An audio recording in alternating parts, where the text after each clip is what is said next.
अनि यो हाम्रो पदमचाल अमिलो है धुरी अमिलो हाम्रो गाउँमा नै दाले मकै खान्छन् पछि पछि बतास सर्ला रहेछ हैन एउटा पाता सोत्तर दिदीले आएर धलाइदिए बुवा म त जानिनु का हेलो हेलो नमस्ते सबैजनालाई फेरि पनि स्वागत छ मेरो नयाँ भिडियोमा आई होप सबैजना आराममा सन्चै हुनुहुन्छ होला मेरो पनि ठिकै नै छ साथीहरू है आज चाहिँ बिहान बिहानै आएको छु म यो असार मासको मौसमसँगै है साथीहरू 2-3 दिन भयो असार लागे जस्तो बल्ल भएको छ हैन अनि पानीहरू पर्ने बिहान बिहानै कुहिरो लाग्ने ड्याममा अनि यो हाम्रो पदमचाल अमिलो है धुरी अमिलो हाम्रो गाउँमा नै यस्तो राम्रो हुन्छ साथीहरू पोहोर सालको जस्तो चाहिँ अलि भएन मास्यो हुन चाहिँ भएको छ है ल हेर्नु त पानी चाहिँ छिर्दैन साथीहरू बिहान एकछिन आएको बल्ल बर्खालाई जस्तो गर नि दिदी बुवा भाङ्गो त यस्तो भएको छ हाम्रो आलुको भाङ्गो ओ मालिक मेरो भाइ ओ मालिक मेरो भाइ आज मकै डराउने कार्यक्रम छ हाम्रो घर मकै चाहिँ कति छ भन्ने कुरा सर्लक्कै होला 1 2 3 4 5वटा बाटा सर्लक्कै उताको अझै हिजो खनेको म छानाचार देखाइदिन्छ है हाम्रो मकै कति खन्न छ भन्ने यो हाम्रो घर हो यति छ हाम्रो मकैबारी त्यो मैलामा घर माथिको सब बारी हाम्रो अनि यो र यो खन्न छ यो पाता लामो छ धेरै बाउसुल खन्ने हो तिमीले एउटा मान्छेको 2 4 6 त बाउसो छ त के हो देख्न जाने ल बाउसो आयो बाउसो ओइ के गर्दा होला यस्तो यसरी मकै खान्ने भन्ने तरिका छ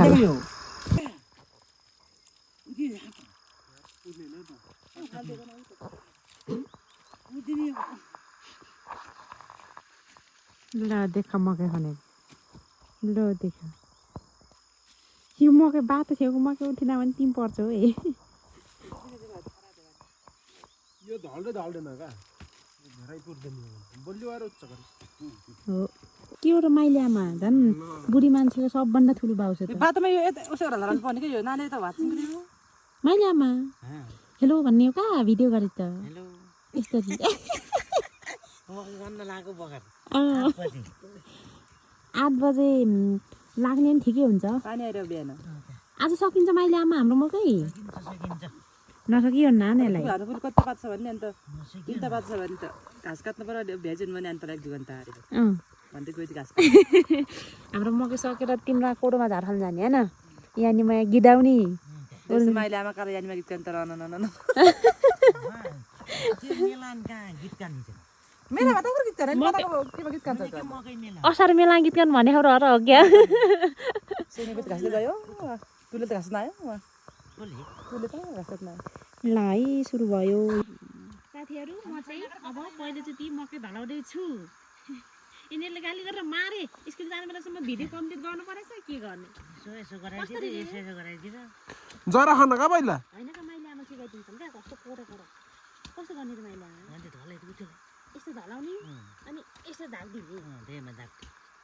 अलि अलि तेर्सो भएर त्यो त भर्खरै उच्च उठिन भने फेरि गाली खाइला भन्छ अनि यस्तो धलाउने पहिला अनि यस्तो यस्तो कोदिने झार त झिङझिङ राख्ने झार पुर्ने न घाँस काट्ने हो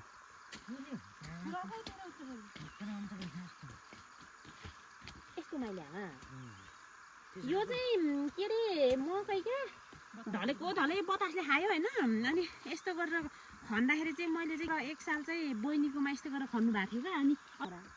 यो ढलेको यो एउटा आँखला हुन्छ नि त्यो आँखलाबाट पनि खुट्टा राखेर अनि त्यसपछि उठ्दो रहेछ क्या यो ढलाको हेर मैले अनि त्यस्तो हुँदाखेरि यो बलवान हुने रहेछ कि भन्ने मेरो अनुमान काटेको है साथीहरू तपाईँहरूको प्रतिक्रिया दिनु होला काँक्रा पनि यत्रो भएको बाटो छेउमा भा उर्मिलाले खान्छन् कर गाँठी आलु साथी खान आयो रैबे दिदी कहिले माइजू दुईटा भाउजूरी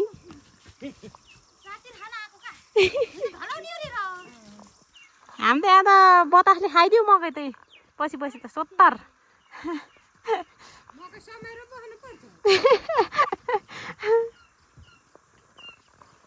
ल भाउजूरी चाहिँ घर काम भएर आउनुभयो भर्खर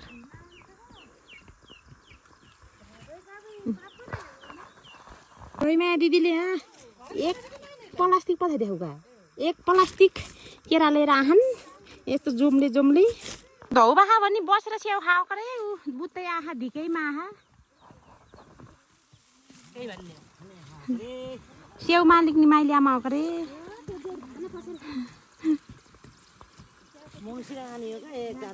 कत्तो फले खा लपकै दाले मकै खान्छन् पछि पछि बतास चल्ने रहेछ होइन यसपालि यस्तो गरेर विचार गरौँ है ल कस्तो हुन्छ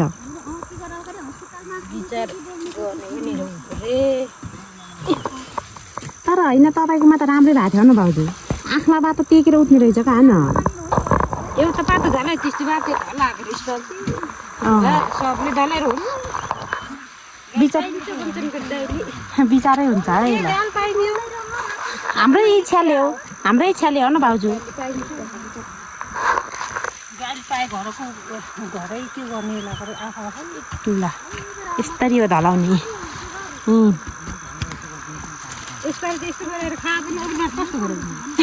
कस्तो गराउने होला कस्तो आइटम गराउने होला ल अहिले चाहिँ धलाएर मकै खाँदैछौँ मैले त पहिलोचोटि यो गरेँ भयो धेरै धलाइदिएँ के मेरो मेला मात्र सुतेको सुते होला र फेरि थाक्रा हाल्ने चालाउला सरले झन् धेरै सुताउनु भएको रे कस्तो हुन्छ है मैले सुताएको एउटा ढल्दैन पछि हेर अनि थारो बाँध्ने 2 दिन आउँछ रैमा दिदीले नि आएर धलाइदिए बुवा म त जानिनु का आफैको मकै हुर्किसके खाएर गरे फेरि धलाउनु पर्छ क्या भन्ने कुरा भए अब गएर धलाइदिने नत्र खान्छ बतासले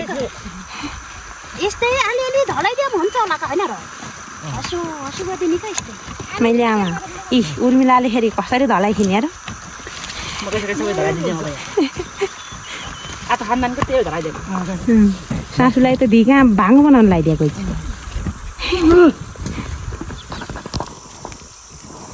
भाङ खाइदिरहेको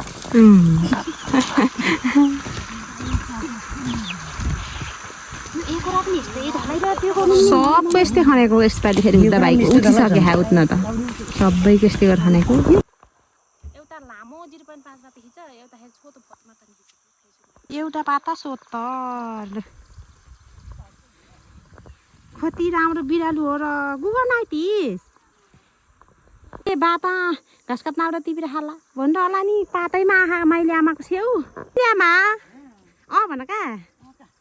कान्छीले बाता पुगेर खाला भने त तिम्रो छेउ पाता आँखा भनेको का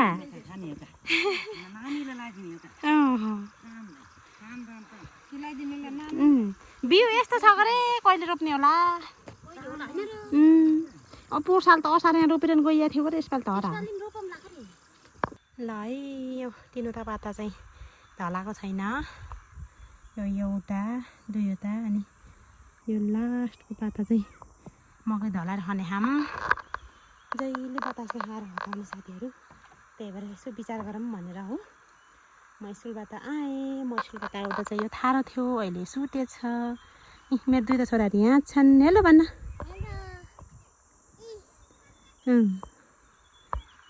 अनि म चाहिँ छानामाथि चढेर देखाउँदैछु अन्जेलसम्म हेरिदिनु भएकोमा सबैजनालाई धेरै धेरै धन्यवाद कृपया भिडियो राम्रो लाग्यो भने लाइक कमेन्ट सेयर सब्सक्राइब गर्नुहोला।